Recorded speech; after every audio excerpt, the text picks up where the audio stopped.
Lyca மற்றும் red giant movies தயாரிப்பில் பிரம்மாண்ட இயக்குநர் சங்கர் இயக்கத்தில் உலகநாயகன் கமல்ஹாசன் நடித்த இந்தியன் 2 ஜூலை 12 முதல் உலகமெங்கும் திரையரங்குகளில்.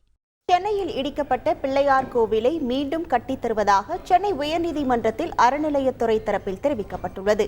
சென்னை NSC போஸ் சாலை வஉசி நகரில் அமைந்திருந்த செல்வ சுந்தர விநாயகர் கோவிலை காணவில்லை எனவும், நூற்றாண்டு பழமையான இந்த கோவிலை இடித்துவிட்டு அங்கு மாநகராட்சி குப்பை தொட்டிகளை வைத்துள்ளதாகவும் கூறி சென்னை மேற்கு மாம்பலத்தை சேர்ந்த சந்திரசேகர் என்பவர் உயர்நீதிமன்றத்தில் வழக்கு தொடர்ந்தார்.